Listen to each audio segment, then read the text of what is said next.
diretamente aqui do ABX 2022, a gente está aqui com Luiz Prado e Paulo Varela, que eu vou explicar um pouquinho o nosso debate aqui. O Paulo, curador de arte, fundador da Arte Ref.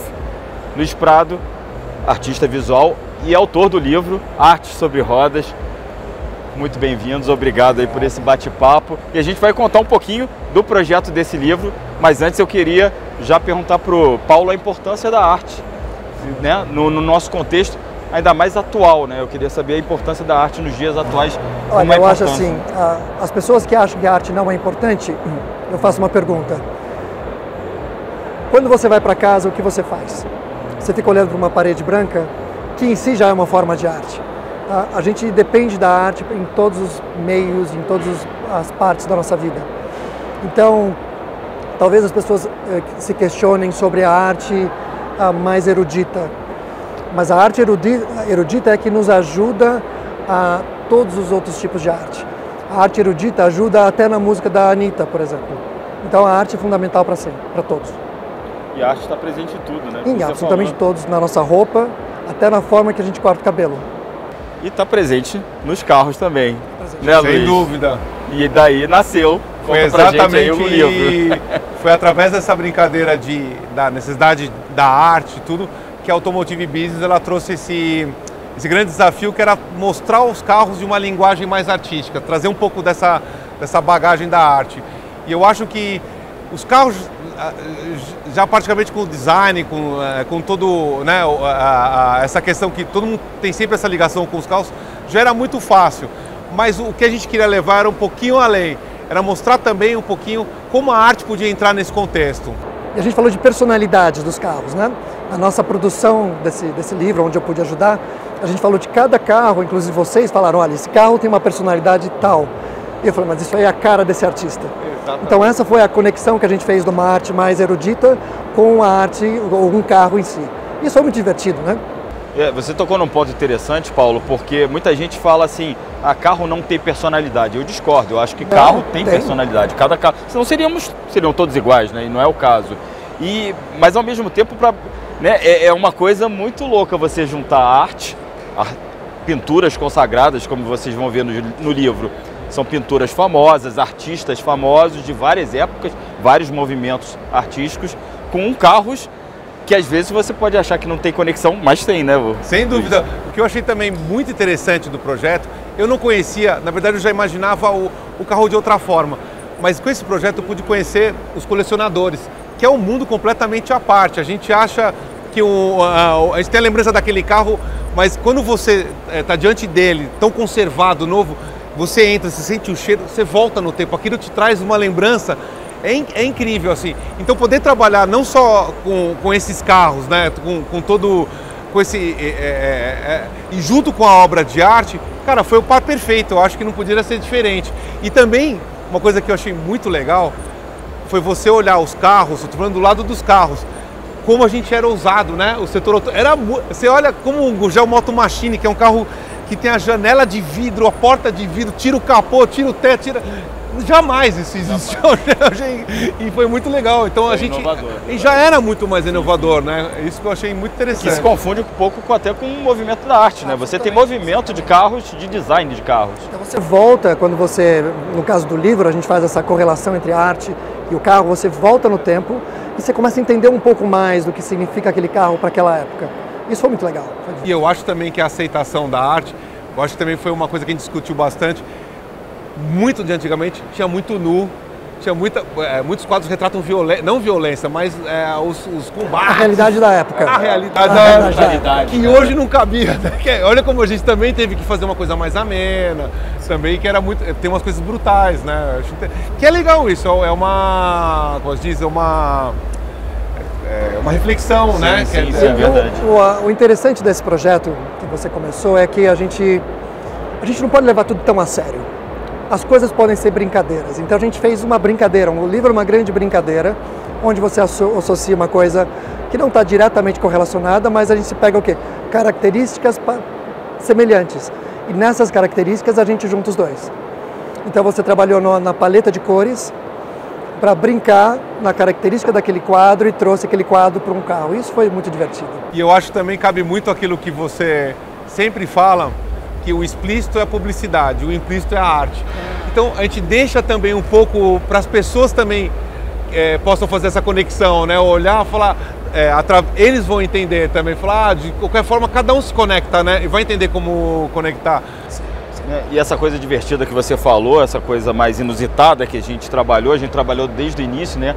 Na partida de associar carros a cada obra de arte. E eu lembro quando o Lu me chamou, me convidou para contribuir com o livro, que obrigado, eu achei o máximo, vocês vão ver o livro, é muito legal. E que foi isso, eu achei sensacional, que era o desafio da gente conseguir conciliar aquele artista, aquele movimento, aquela obra de arte com aquele carro. E a gente achou relações que a gente achava que nem existiam e existiam. A gente deu muita risada na hora sim. Deu muita risada. Foi muito divertido. E eu lembro, assim, a história do Caravaggio, que eu sempre falo desse. A história do Caravaggio, porque eu falei, bom, Caravaggio que era um artista extremamente talentoso, mas ele era muito violento, ele era um cara nervoso. Encrenqueiro, né? Encrenqueiro, Quem que a gente pode arranjar? Que carro que é encrenqueiro e nervoso? Aí você, isso aqui é fácil. Não, verdade. O bacana foi nisso, uma mesa redonda quase que a gente fez, né? Que esse carro, porque o Paulo trazia mais ou menos o movimento, a característica do artista, e a gente, esse carro combina, talvez esse carro, e foi esse o grande desafio, né? Exatamente, juntar através das cores. Mas uma coisa também que era muito importante, como falou, o Paulo tinha esse cuidado com a arte, tudo. Agora, por isso foi a importância também do trabalho de vocês, porque quando você fala é um Opala, ok, um Opala, para mim tudo Opala, mas tinha Opala SS, Opala Luxo, Opala... Então, tinha que ter alguém para organizar essa bagunça. A função do artista, a função é pegar os olhos do observador e levar para lugares que ele não conhece. Exatamente. Mostrar detalhes que ele não sabe. Senão ele vai olhar um Opala e falar, é um Opala. Não é verdade. Eu falo, não, vai além disso. Exatamente. E essa é a nossa função. Nossa função é brincar com isso. Exatamente, destrinchar. Eu queria saber, assim, primeiro, Paulo, o critério na escolha daquelas obras de arte. Claro que a gente tem obras e artistas consagrados, né? Caravaggio, temos Da Vinci, mas eu queria saber o critério para aquelas obras ali que você selecionou. Foram critérios diretos. O primeiro critério era o seguinte: eu procurei obras de arte que tivessem no coletivo, que fizessem parte, algumas mais difíceis, mas no geral todas essas obras elas não são absolutamente desconhecidas. Eu queria ativar esse conhecimento da cabeça das pessoas para falar, olha, eu conheço essa obra. E ele brincou com essa obra que eu já conheço, com esse carro. Essa foi uma relação. Outra que a gente procurou artistas que já estivessem, a palavra estranha, mortos há pelo menos 70 anos, por questão de direitos autorais. Tá? Então a gente não poderia usar... Você pode olhar, poxa, esse carro é muito mais contemporâneo, por que não usou um artista como Andy Warhol, por exemplo? Porque a gente não pode, em termos de direitos autorais, usar. Quando você tem obras mais antigas, você pode. Então a gente brincou com isso. Então a gente tomou esse cuidado na hora da seleção. E aí foi mais ou menos por aí, por história de país, por história de jeito psicológico do artista, para relacionar como se o carro tivesse um perfil psicológico, mas não tem. A gente projeta um perfil psicológico no carro. E aí a gente fica nessa projeção, a gente pegou o artista. E lembrando, antes de perguntar o critério dos carros, lembrando que a gente também tentou fugir do óbvio. Tipo, você vai ver um Kissara Picasso, ele não está associado a uma obra do Picasso. Tomou especial cuidado com isso. Exatamente. A gente até quis fazer uma rixa, né? Que a gente associou o Kissara Picasso a um grande rival, entre aspas, do Picasso à época, né? Isso, com certeza. E eu queria saber o critério dos carros. É que, na verdade, qual que era o meu papel, né, nesse trabalho? Era justamente, por isso que eu falo do ladrão de cores, que era fazer essa conexão das cores do quadro no carro, mas é interessante porque é quase que um desafio. Quando você olha, qual que era a ideia do livro, né? Era você fazer essa brincadeira desse jogo, fazer essa conexão da obra através das cores, porque nenhuma daquelas cores que já estão ali são todas tiradas do quadro. Então, qual que era a brincadeira? Era o cara olhar uma foto, a pessoa olhar uma foto e falar, pô, tem um azul aqui, da onde é esse azul? Olha o quadro, ele está lá. Então fazia com que a pessoa também tivesse essa imersão e olhar de um jeito que as pessoas não costumam olhar. Os detalhes, pô, se tem um dourado aqui, tá na obra. Então foi, de certa forma, foi muito legal, mas também foi um desafio, porque o Paulo também me trazia uns quadros que eram desafiantes, tinham 3 cores, como a gente se vira com isso. Então outro trabalho que eu achei bem legal também referente a isso, que eu tenho certeza que as pessoas se tocam quando olham, são os fundos, né? Se você tem o carro, o fundo também compõe, então de alguma forma você olha, você vai entender, essa é a provocação, não só pela cor, mas também pelos fundos. Foi bacana, Luiz, porque a gente pôde pegar carros de várias épocas, né? A gente falou de carros clássicos, carros dos anos 70, carros dos anos 90, Gurgel, carros importados, carros nacionais, carros emblemáticos. E esse que foi o jogo, a brincadeira legal foi pegar a associação, porque a gente tem carros de várias nacionalidades, tem carros de várias tendências, tem muscle car, você tem minivan, você tem SUV, que eu não vou dar muito spoiler dos carros que estão lá para o pessoal poder conferir, mas a gente pode pegar várias categorias de carroceria, algumas que já estão em extinção, inclusive, infelizmente, carros clássicos, Dodge Dart, Opala SS, como você falou, então tem muito carro bacana que vai também vir na memória, e carros recentes, Kia Sportage, né?